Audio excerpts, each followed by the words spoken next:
world should be registered.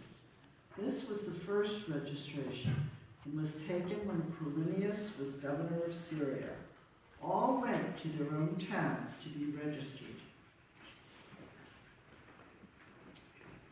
It was cold that night, not like yesterday, much, much worse than yesterday. The kind of winter day in New Jersey that just makes you hate New Jersey. The thermometer was hovering right at about freezing, rain was coming down, freezing on every surface, and a bone-chilling wind.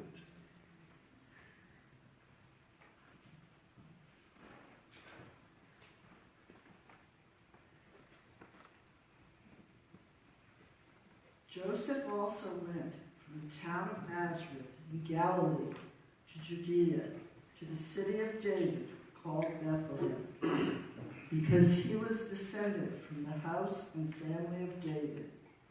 He went to be registered with Mary, to whom he was engaged, and who was expecting a child. Joe and Mary had been driving for days, hoping to make it back to family in Brooklyn. The pickup truck they were driving had more rust than paint. Sort of like my old pickup truck, maybe worse. It was held together with duct tape and more than a little prayer. The truck broke down on Route 22 in Union. They managed to get off the road into a parking lot of this really sketchy motel, Garden State Motor Lodge. It's a real place, it's up there. Reviewers use words like terrifying, scary, cheap. In Brooklyn, people knew Mary was very pregnant, and they knew that the baby wasn't Joe's. That was hard for Joe, but he was determined to stick by her. Mary had told him a story that was beyond belief. Joe wanted to believe, but just couldn't. Yet he still believed in Mary, if not her story. It was a really crazy story.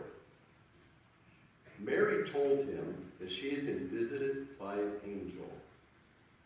Yeah, okay. Joe was crazy in love with Mary, the kind of love that can make a guy really stupid. He was all in.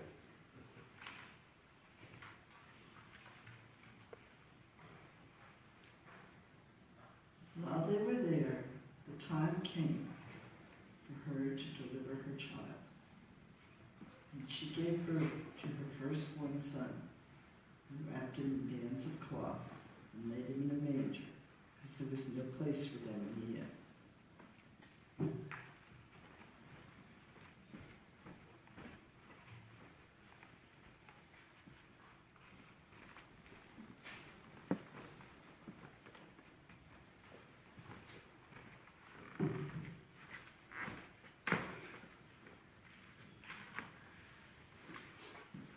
Their truck was going nowhere tonight. And as sketchy as the Garden State Motor Lodge looked, they had no alternatives.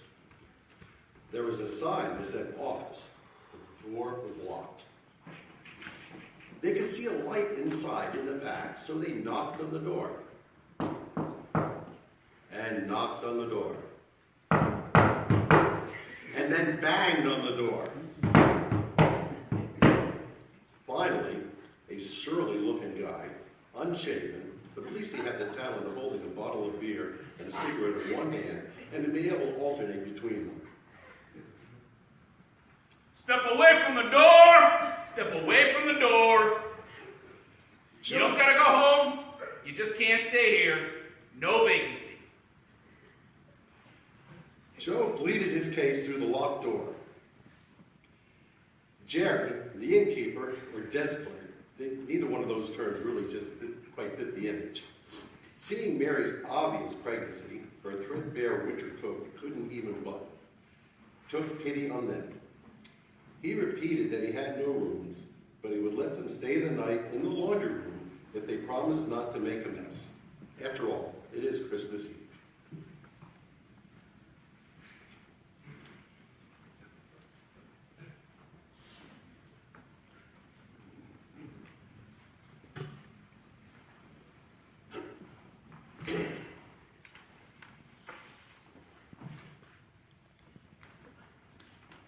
In that region, There were shepherds living in the fields, keeping watch over their flock by night.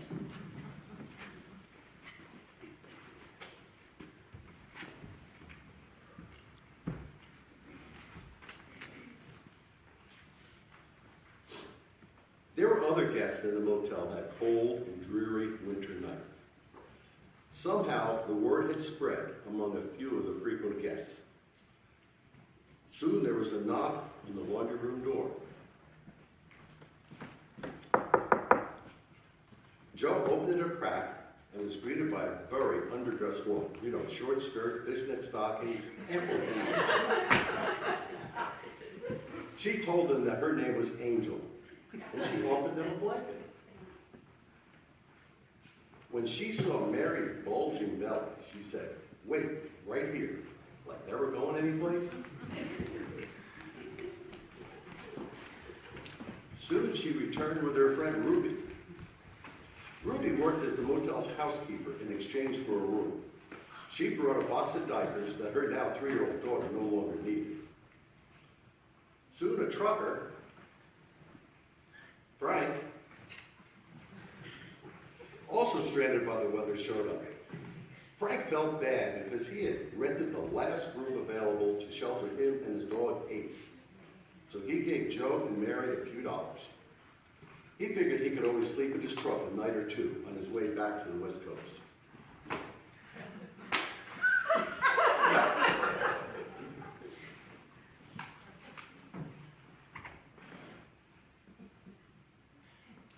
Then an angel of the Lord stood before them, and the glory of the Lord shone around him, and they were terrified. But the angel said to them, "Do not be afraid, for see, I am bringing you good news of great joy for all the people. For to you is born this day in the city of David a Savior, who is the Messiah, the Lord. This will be a sign for you. You will find a child wrapped in bands of cloth and lying in a manger." And suddenly there was with the angel a multitude of heavenly hosts, praising God and saying, "Glory to God in the highest, and on earth peace among those whom he favors." Angel remembered when she had had a baby and could tell that Mary was ready to pop. When the angels had said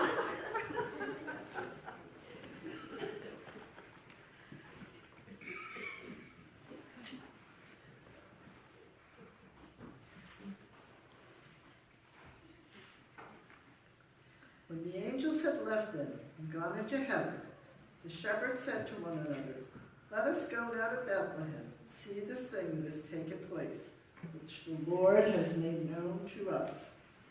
So they went with haste and found Mary and Joseph and the child lying in the manger. Sure enough, Mary went into labor that Christmas Eve. The baby came fast. Joe was there to catch it and cut the umbilical cord. I'm personally having flashbacks to my grandson Patrick, who was born in 40 minutes at home on the bathroom floor. Mary appropriated some of the clean towels on the shelves and made a bed for her baby and wrapped him snugly and warm on that cold and dark night. When they saw this, they made known what had been told to them about this child, and all who had heard it were amazed at what the shepherds told them. Joe looked down at the new baby and knew he had done the right thing sticking with Mary. But Mary treasured all these words and pondered them in her heart.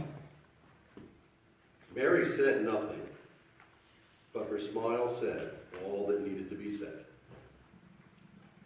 The shepherds returned, glorifying and praising God for all they had heard and seen, as it had been told them. You may find this story hard to believe, but it is a true story that they all felt warm and safe that night. Joe, Mary, the new baby, Angel, and all the help that cold and wet New Jersey night. People may tell you it was only a rumor, but you should listen to rumors of such joy.